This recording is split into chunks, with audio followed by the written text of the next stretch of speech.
जय हिंद दोस्तों, स्वागत है आपका आपके अपने YouTube चैनल के ऊपर। आज ना ही मैं कोई चैप्टर ख़त्म करने वाला हूँ और ना ही कोई एक्सरसाइज बताने वाला हूँ।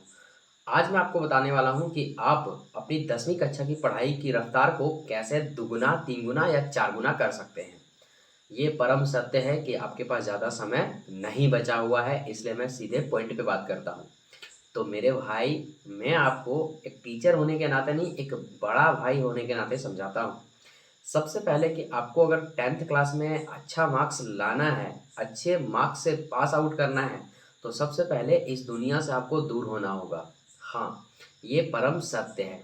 अभी आपके 6 महीने गुज़र चुके हैं और ये जो वीडियो अभी आप देख रहे हो सकता है कि यह वीडियो आप 1 महीना के बाद, 2 महीना के बाद देख रहे हो। लेकिन मैं बता दूँ, यह वीडियो जो बनाने का डेट था, ये है लगभग जून का लास्ट महीना। यानी कि अगर हम इस वीडियो के समय से अगर आप जोड़ें, तो आपके पास समय जो बचा हुआ है, वो कितना वो बचा हुआ है? आपके पास लगभग 6 महीना का टाइम बचा हुआ है। अगस्त, सितंबर, अक्टूबर, नवंबर और दिसंबर, जनवरी, फरवरी। फरवरी में एग्ज़ाम ही हो जाता है और जनवरी का जो महीना है, आप उसे ना ही गिने तो बेहतर है, क्योंकि उसमें आपका एडमिट कार्ड, प्रैक्टिकल, ये, वो, रिवीजन करो, समुद्रन लो, वर्मा गैस लो, तो फिर ये करो, वो करो, फलाना-ढकाना में चला जाएगा। तो आपके पास अगर देखा जाए तो गिन के लगभग 5 महीने का समय बचा हुआ है और ये 5 महीने आपको यूज़ करना है गोल्डन टाइम की तरह। नहीं तो इतना आपको पछताना होगा ना बाद में, फिर उसको मनाने वाला मतलब उस पे कुछ बात ही नहीं कोई करेगा कि कुछ कोई चाहेगा ही नहीं कि हम इस टॉपिक पे बात भी करें। आपको हर तरफ से यही ताना मिलेगा कि आप 10th क्लास में किए क्या?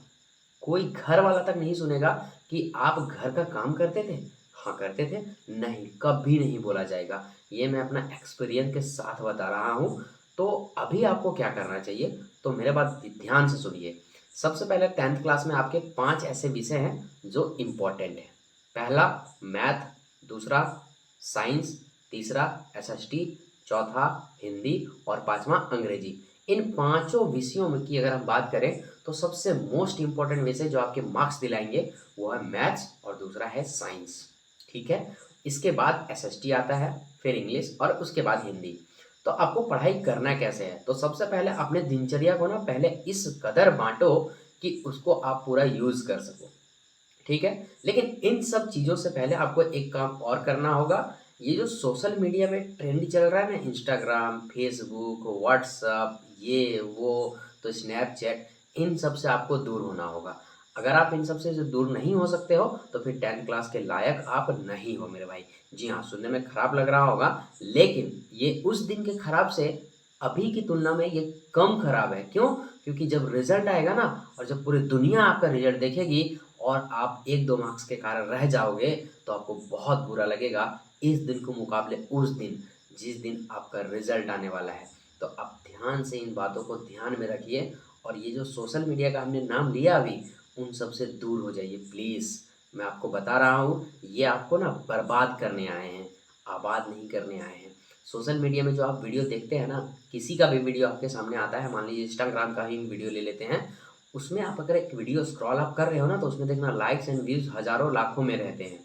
मतलब ये कि जो भी वीडियो आपके सामने आ रहे हैं, वो ऑलरेडी सक्सेसफुल हैं और आपको क्या लगता है कि इस तरह का वीडियो हो सकता है मैं देख कर के 1-2 पोस्ट डाल के मैं भी ऐसा कर लूँ?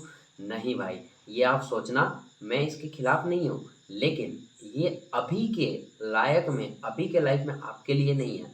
आप 10th क्लास पास आउट कर लो, 11th-12th में चले जाओ, उसके पास आपके पास काफ़ी समय रहेगा। ये social media, TV, cooler, fridge, bikes, मौज-मस्ती आज भी है, पहले भी था और आने वाले दिनों में भी रहेगा। लेकिन आप थोड़ा-सा दिमाग लगा के सोचो कि ये जो अभी आपके पास गोल्डन समय है 10th क्लास में पढ़ाई करने का, वो चला जाएगा तो वापस आएगा?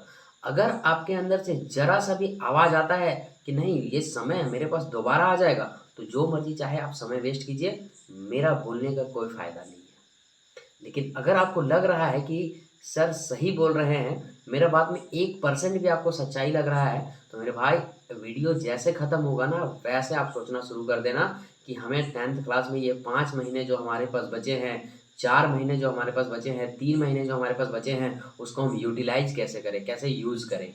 तो चलिए, कैसे यूज़ कर रहा है मैं बताता हूँ।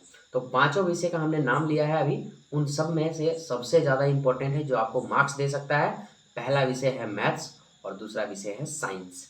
ये 2 विषय ऐसे सब्जेक्ट हैं जो आपके पेपर्स अच्छा कराएँगे और ये 2 पेपर्स की कॉपियाँ बहुत अच्छे से बारीकी से चेक होती हैं। तो इन 2 विषय पर आपको खूब मेहनत करना है। तो मैथ्स के लिए और साइंस के लिए सबसे पहले आपको ये है कि आप जहाँ भी ट्यूशन पढ़ रहे हो, स्कूल में पढ़ाई कर रहे हो या खुद से सेल्फ स्टडी कर रहे हो, सबसे पहले दोनों बुक को ख़त्म करिए, नोट्स बना कर के, चाहे इसमें जितना टाइम लगे लगने दें। इसके बाद अ, आ जाते हैं एसएसटी पे, एसएसटी का भी नोट्स आप ख़त्म कर दीजिए।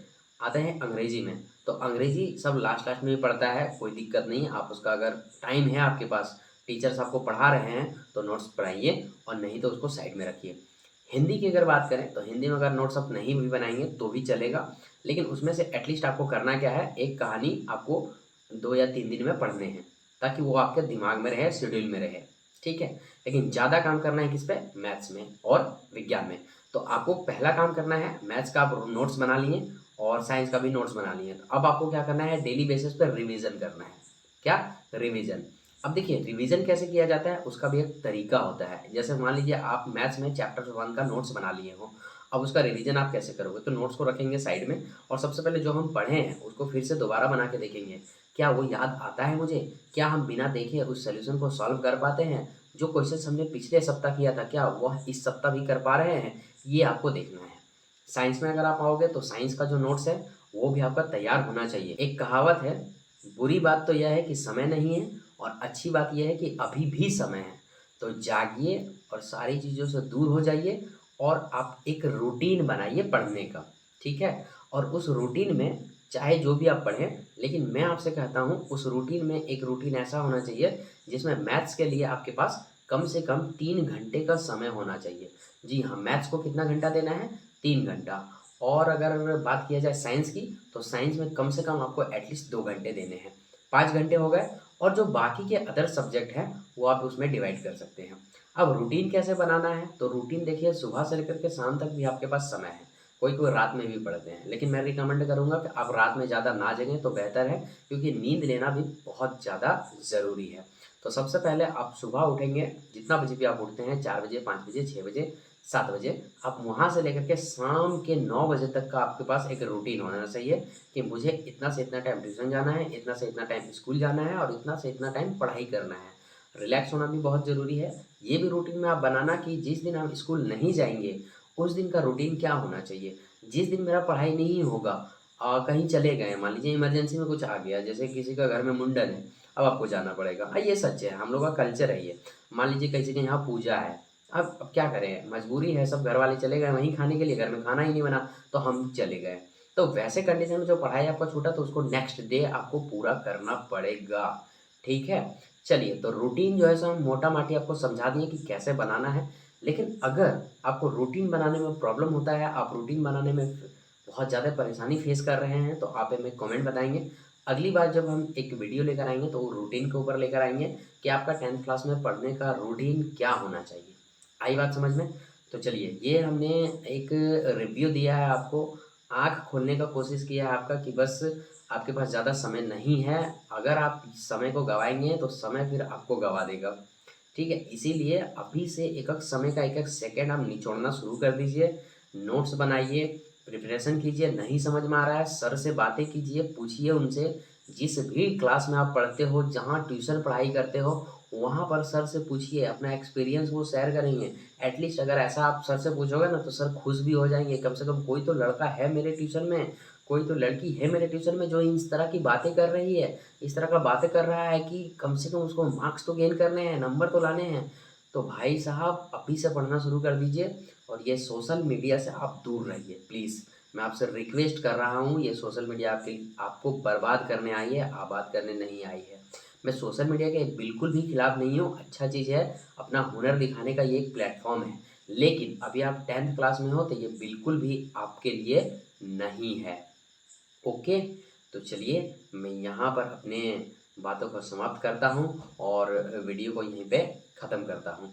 तो ये वीडियो कैसा लगा आप ये हमें कमेंट सेक्शन में ज़रूर बताना क्योंकि ये जो अभी हम आपसे फ़ेस टू फ़ेस इंटरेक्ट कर पा रहे हैं ना, ये सिर्फ़ और सिर्फ़ इन बातों के वजह से मत वरना मेरा कोई मतलब नहीं था कि मैं इस तरह फ़ेस टू फ़ेस आऊँ और आपको 2-4 बातें बताऊँ।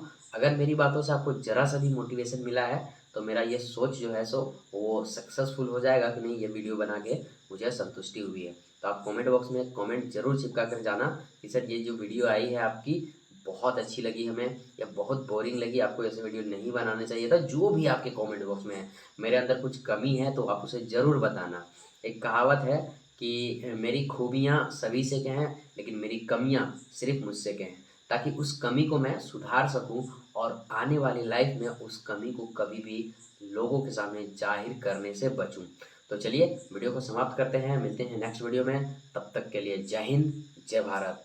पढ़ते रहिए, मुस्कुराते रहिए।